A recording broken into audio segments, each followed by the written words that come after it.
Good morning, everyone. Good. You are there.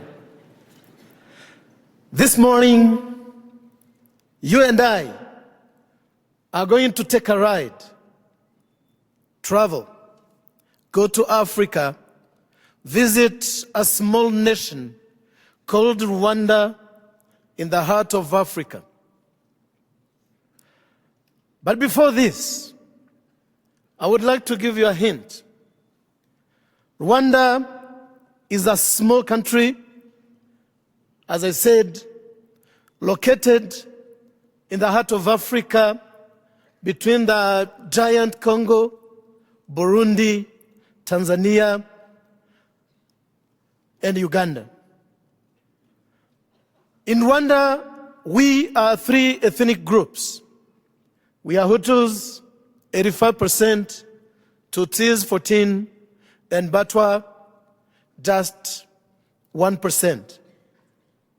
You do never hear about them because they do not talk as much as we do.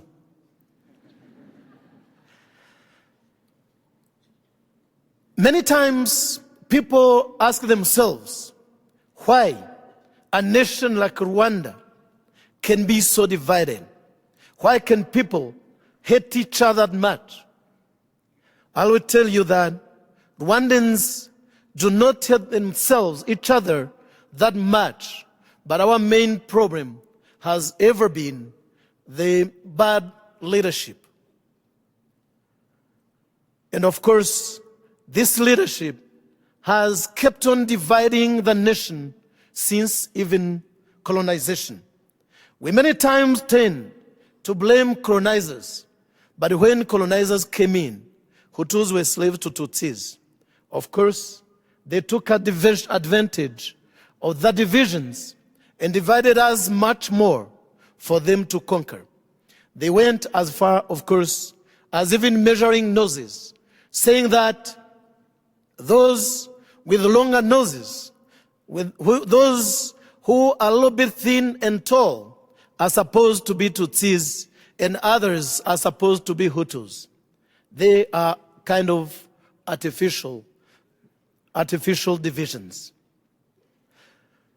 With these divisions, in 1959, when Hutus took over from Tutsis, when colonizers were also leaving, Tutsis fled the country, and that time, about 250,000 Rwandans, Tutsis, unfortunately, had to flee the country. And when they fled the country, they went to refugee camps. A refugee camp is a place where I wouldn't wish any one of you to be or even to see. But you have to see only for learning lessons, so that you have an idea of how people can be frustrated, of how people can suffer.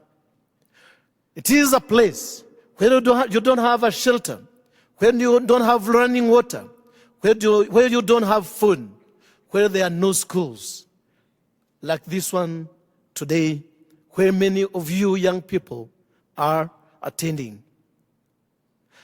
Those people who fled Rwanda went to many different neighboring countries.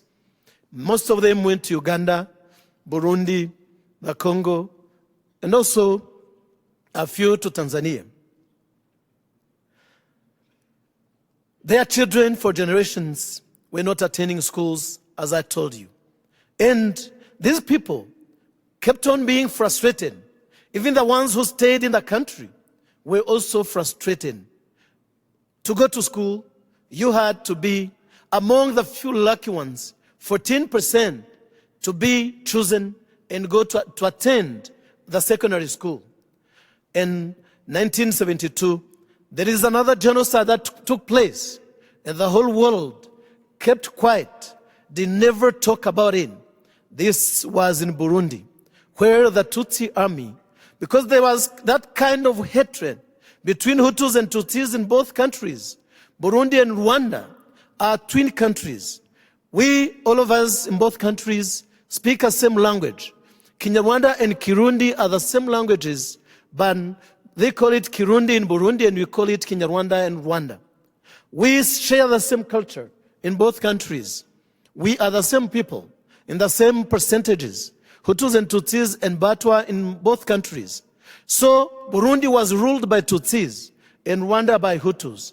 In 1972, the Tutsi army killed, as I said, approximately 200,000 Hutus on the streets of Bujumbura. You can read this in a book written by Ambassador Kruger, who was the senator for many years, the senator and congressman of Texas in this country. His book is entitled From Bloodshed to Hope in Burundi. It came out in October last year, a few months ago. So when Hutus were frustrated in Burundi, they fled to Rwanda. And yet, Tutsis had fled Rwanda, going to Burundi in 1960, 59, 60, and so on. This ended up happening in Rwanda again in 1972, 73. And we went as far as saying that whatever happens in Rwanda always end up happening in Burundi, but the other way around. In 1988, again, many other massacres took place in Burundi, in Ntega and Marangara, when, again, the army killed many people in Burundi, in those regions of Ntega and Marangara, and Hutus again fled to Rwanda. To make the situation worse, in 1990 then, those refugees who had fled Rwanda since 59, 60, 73, and so on, they had been training in Uganda, in the Ugandan army, and they attacked. They fought. They started fighting for their rights in their own country. Fighting for their rights, that was a right. Because for many years, they had been prevented from their rights. Someone was occupying, was just having their rights. They were in exile for 3 decades. They had the rights to fight. But unfortunately, those people who had been frustrated as refugees for 3 decades, when they started fighting on the hills of Byumba and Ruhengeri, in northeastern Rwanda provinces, they also started killing innocent civilian Hutus this time. And this made the situation between Hutus and Tutsis again much more worse. By 1993, a Hutu president was democratically elected in Burundi in June and killed on October 23rd, 1993, the same year, 4 months later. Then there was a lot of tension.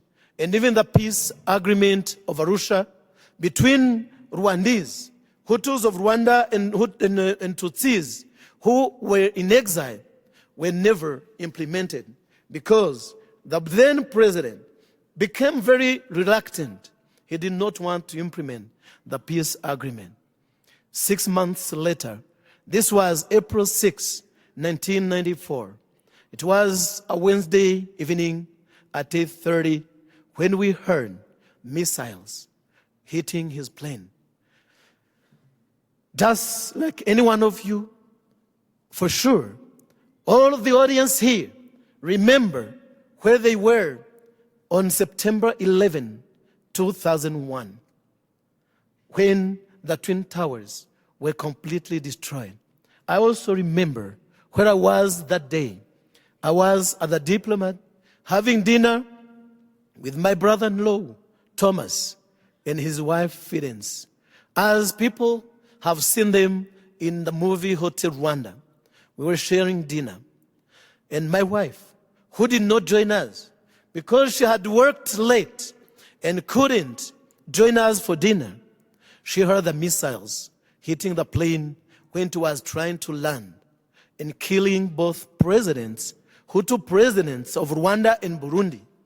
She immediately took a phone, called me, and told me that, listen, Paul, We have heard something we have never heard before. Please, rush and come back home. I immediately stood up with my brother-in-law. I remember crossing the parking, joining our cars, and shaking their hands. And this was the last time in life. Because they went their way, I went my way. They were killed and never found. But fortunately, we happened to find their two daughters, Anais and Karine, who were very young, as compared to the kids who play them in Hotel Rwanda. Anais was 2 years and 3 months, and her sister was just 11 months. We happened to find them, as you saw them in Hotel Rwanda, just in a refugee camp towards the end of the 3 months of the genocide. Today, they are lovely girls who go to school not far from Boston, about 25 miles away from Boston, with my younger son, who is more or less their age. They are also our daughters. This was the beginning of an endless massacre and a genocide. Many times, young people, and I believe this question, you are not going to ask it to me again, always ask me, why? Why did you decide to risk your life and do what you did? I will tell you that myself, I never took that decision.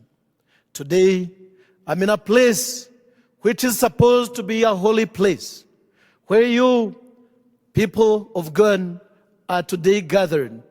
I will tell you that someone somewhere, God, took the decision for me. Because I did not do this only in the hotel. Already on day one, when we got up and looked all around us, many of our neighbors had been killed. I remember my son going out to see a son of a neighbor who was his friend. And when he arrived, he noticed that his friend, his 6 sisters, the mother, and 2 neighbors had all of them been slaughtered and were lying just down there on the compound. Many of them not yet completely dead. That boy came back running, went to his room where he stayed for 4 days without talking to anyone. But in the meantime, many neighbors were coming to my house one by one, just joining one by one, coming to me. You will ask me, why did they come to my house? I don't have any answer. I do not know why they decided to come to my house. But this is what was happening. By the end of the day, I had 26 neighbors who had come to stay with us. And when we got an opportunity to be evacuated from the house to the hotel, that was on day 3 of the genocide, I had no other choice than taking them to the hotel at my own risk. I remember we drove from my house and a mile away, not at the hotel compound, as people have seen in Hotel Rwanda, but just a mile away, as described in An Ordinary Man. I saw the soldiers, the 20 soldiers who had come to evacuate us in 2 jeeps. I saw the jeep which was ahead of us, slowing down, stopping, asking me also to stop. And I stopped. My neighbor who was also driving behind me, I saw him now also stopping after me, and the other jeep also stopping. We stopped. And those guys who previously were very lovely, very good in their language, I saw them just each and everyone jumping from his jeep, his gun on my head, telling me that, listen, you traitor, you are lucky. We are not killing you today because the new government has sent us to pick you up from your house and bring you to the hotel. we need you. But have this gun and kill all of you cockroaches in these cars. In such a situation, what would you say? As the Vice President has just said, words can be the best or the worst weapon in a human being's arsenal, depending on what goal or objective we want to achieve. That time, for I knew those guys were not joking, because all along the street, there were many dead bodies, some of them missing their heads, others bellies opened, mutilated. For 5 minutes, I stayed speechless, just watching the young captain who was leading the team. And after 5 minutes of watching him, and sometimes him trying to get away from my sight, I told him that, my friend, myself, I do not know how to use guns. And I was very sincere. Even today, I'll tell you that I do not know how to handle a gun. But even if I knew, I told him I do not see any reason why I should have killed those people. Sometimes when we deal with the people, we have to look to come down and deal with them on their own ground. I just told him that, my friend, I came down and to their own ground. And I told them that, listen, my friends, I do understand you. You guys are hungry. You guys are thirsty. You guys are tired. You are stressed with this, by this war. I do understand you. Even if you don't understand, you have to find a way. You have to open up a kind of window. And then I told them that, listen, you guys, since I do understand you, I can assure you, we can find other solutions. I pointed out a young lady who was holding her baby. The baby was 3 months old. I pointed out Grace, that is her name, because she is still alive, and said, told them, are you sure, my friends, that this baby is the real enemy we are fighting today? Are you sure that this old man, there was an old man, are you sure that this old man is the right enemy we are fighting today? Then we started to deal. We started to find other solutions. And immediately I proposed them another solution. And the other solution was to give them money to feed them. I proposed to feed them, to give them money to go and buy food. And we came up after 2 long hours, not a minute or two, as people have seen on the screen. We came up with an agreement. I'll tell you this, and believe you me, whoever opens his or her mouth and is willing to discuss with you, you will always come up with an agreement. You'll always come up with a compromise, depending on how you deal with the situation. After 2 long hours, we came up with an agreement. They drove us up to the hotel. I went to my office, to the safe, got cash, and paid them because I had promised. I paid them, and that day, I had learned the most. I had dealt with evil, if you want. But I had learned the most important lesson I have ever learned in my life. I had learned how to deal with the evil in such evil times. And this lesson is the one which was going to help me throughout my stay in the Mikolin Hotel. I first of all went to the Diplomat Hotel for 3 days because the government, the new government, which was put up on April 9th, had decided to take over my hotel and kick out all the refugees who were inside. And immediately, I went there and stayed with them for 3 days. After 3 days, I remember it was on the 12th of April, 1994, at 6:30 a.m., when I just was moving as usual, as a routine, and noticed that all the members of the government were gathering everything, throwing everything in their cars, including hotel property, blankets, bed sheets, and pillows. I said, oh, well, these guys are leaving. I immediately went upstairs, told my wife that let us join these guys because they are leaving. They immediately came down and we joined the convoy, drove until the Mikolin. And when we arrived at the Mikolin Hotel, I turned left and got into the Mikolin Hotel. And this is the place where we were going to stay for another 70 days. That is where we're going to stay for another 70 days in a kind of small sanctuary, which was located in a small island of peace, if I can call it this way, located in a big sea of fire.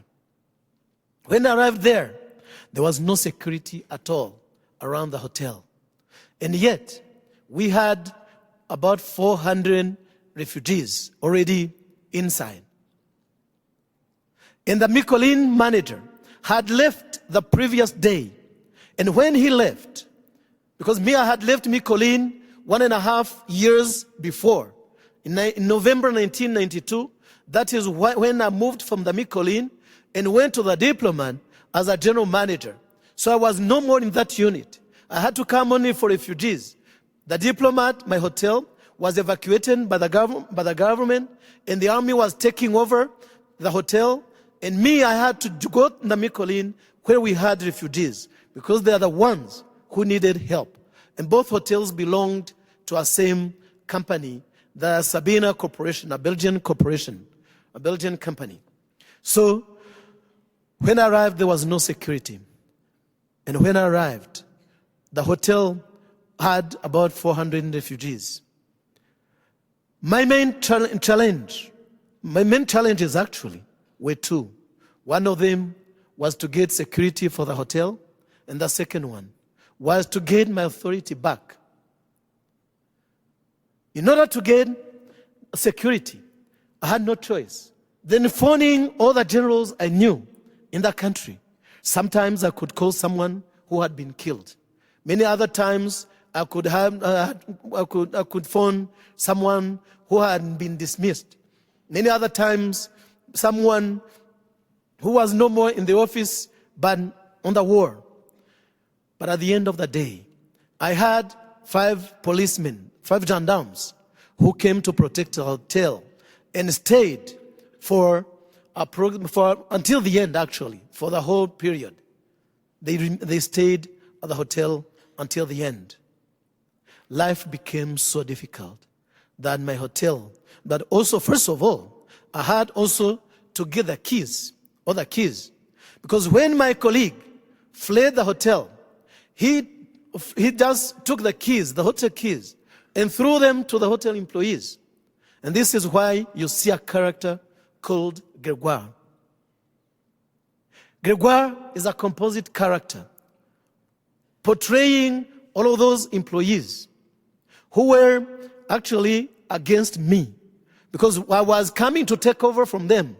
And when Bick left, when he was evacuated, on the 11th, in the evening at 5, when he gave them the keys, they went to the cellars, took the best champagne, the best wine, the best of everything, and started celebrating.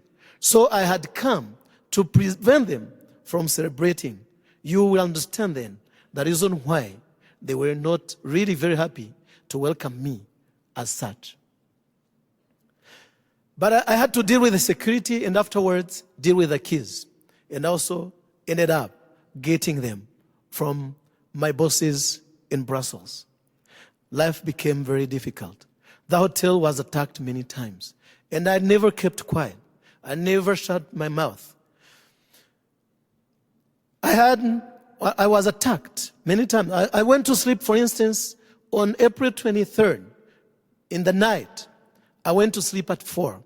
I had spent my day and night phoning, sending faxes whenever I couldn't phone and talk to someone, sending faxes all over the world. I was disturbing the White House, the Elysee in Paris, Brussels. I was disturbing the United Nations. I was calling the Peace Corps, everyone I knew and people I never knew. I felt relieved talking, speaking to someone and disturbing each and everyone. That night, I went to sleep at 4 and was woken up by an order, by soldiers with an order from the Ministry of Defense telling me that, sir, are you the manager of the hotel? I said, yes. If you are the manager, an order from the Ministry of Defense, get out all of these people who are in this house within 30 minutes. 6:30 in the morning was midnight in Washington, D.C. and New York. It was 6:30 in Paris and Brussels and most of Western countries. So I had no one to disturb in the West. The only choice I had that day was to call only the acquaintances, those guys I knew in the army, or those generals. I started then charming those soldiers, telling them that, listen, you guys, all of these people who are here, refugees, if I tell them to go, I'll be telling them that they are going where? Who is taking them? How is he taking them? What kind of security has been organized? They told me, you tell them to go as they came. In Rwanda, it meant what it meant. You tell them to go wherever they want. We do not care. That is what it means. I said, okay, now I have understood your message. But please, give me rather 30 minutes so that I can at least dress. It is 6, it is in the morning. I was given my 30 minutes and I looked all around the hotel. The hotel was surrounded by militiamen in militia uniforms, by soldiers. And some soldiers were already on the compound within the hotel. I said to myself that this is the end. Now, in my life, I'm never desperate. But that time, for the first time, I was desperate. But this was not the end. Whenever we think that this is the end, I'll let you know that it is never the end. God always has got ways to save his people. I started phoning again, calling the generals I knew. And before the end of my 30 minutes, I saw the Assistant General Chief of Staff of the police on the hotel compound. I was relieved that day because that guy, that day, saved my life, saved our lives. Many times, as I can tell you, the hotel was attacked. And this, as time went on, we were losing hope. But never lose hope. There is always a solution. I remember it was on June the 17th, very early in the morning, I learned that militiamen were killing refugees in a neighboring church, the Saint Famille Church, which is about 500 meters away from the hotel. From the hotel rooms, upstairs, you can see what is going on the church compound. So I learned that morning that militiamen were killing people in that church. And I immediately took my phone again and started calling the international community and all the people I knew and all over the world. When I was calling, I saw the mayor outside there.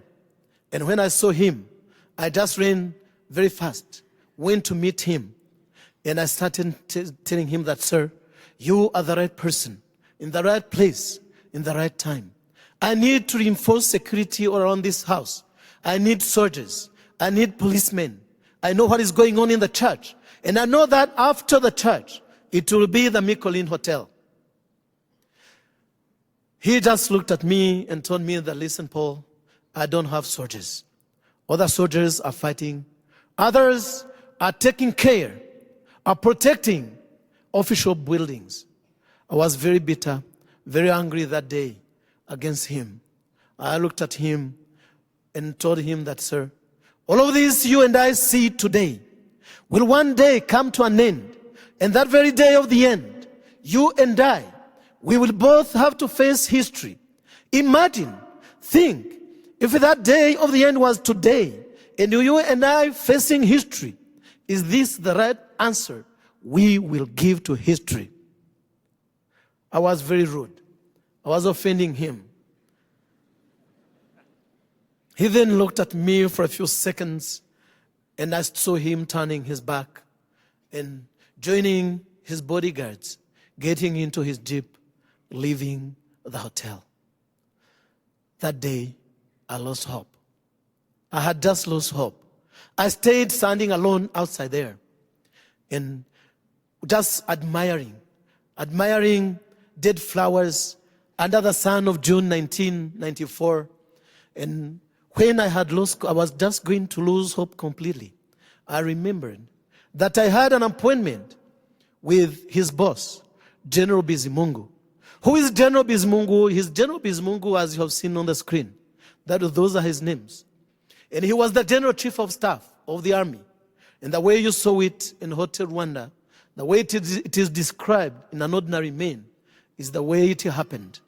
So I had an appointment with him at the Diplomat Hotel, where I had to go and supply him with a few things here and there.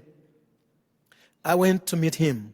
And when I was standing with him at the Diplomat cellars, that is when I was informed that after killing 150 people in the church, militiamen were coming up, running to my hotel, ready to kill my people. I immediately told him that, General, let us go down to the Mikolin Hotel. We immediately, without him opposing me, we immediately went to the hotel. And when we arrived, militiamen had broken into the hotel. They had broken many doors, starting from mine, because I was the protector of cockroaches, of the most wanted people.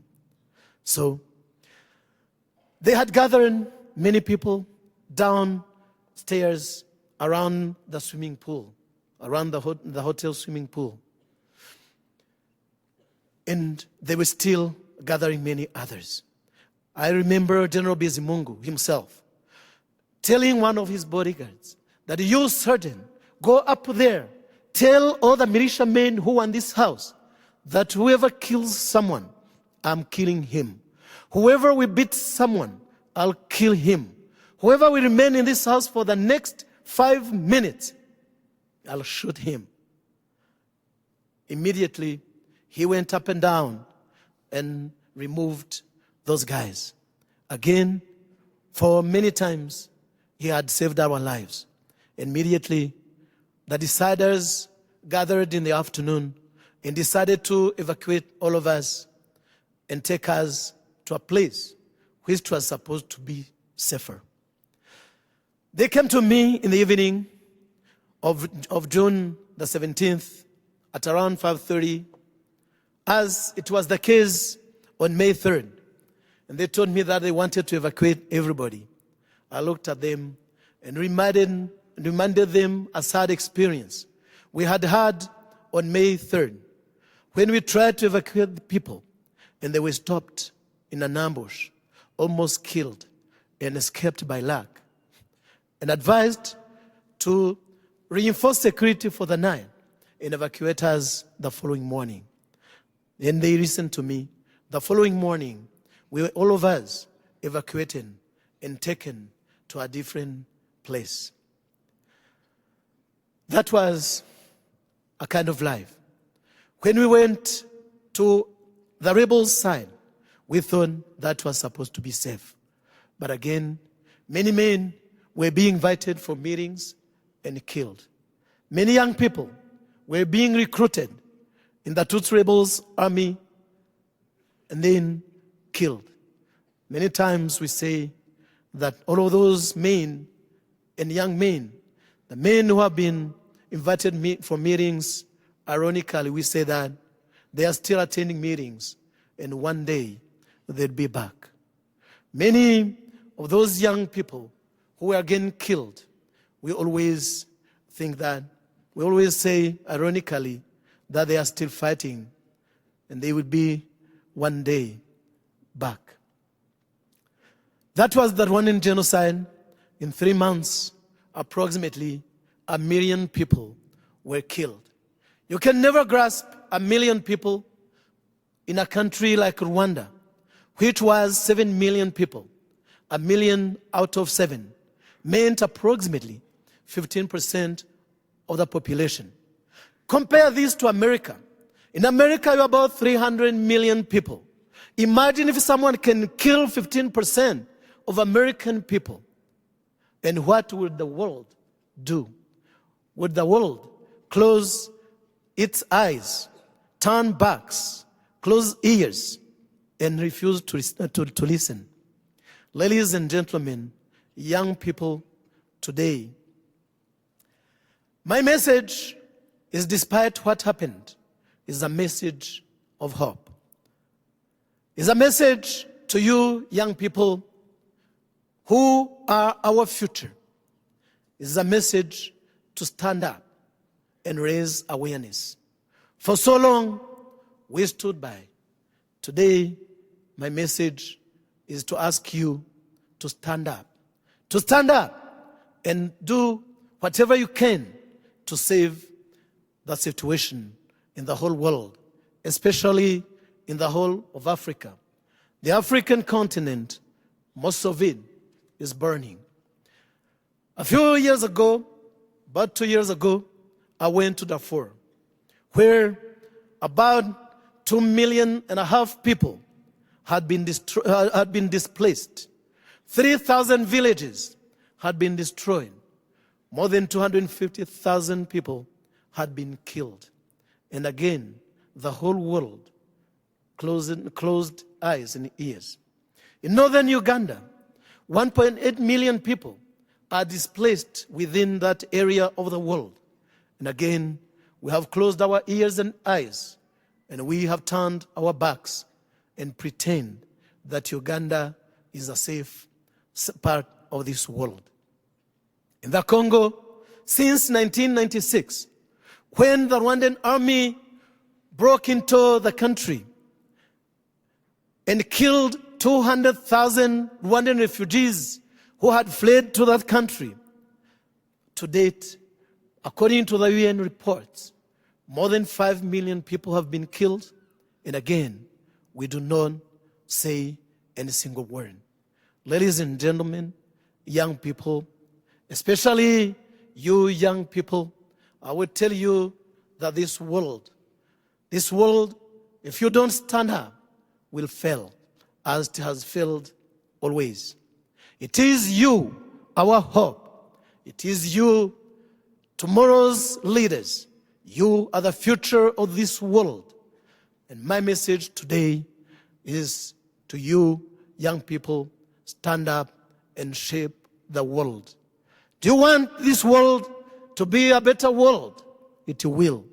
Do you want it to remain as it is? It will. My message today to you, stand up. We have stood by for so long. Let us all together, hand in hand, stand up. Thank you.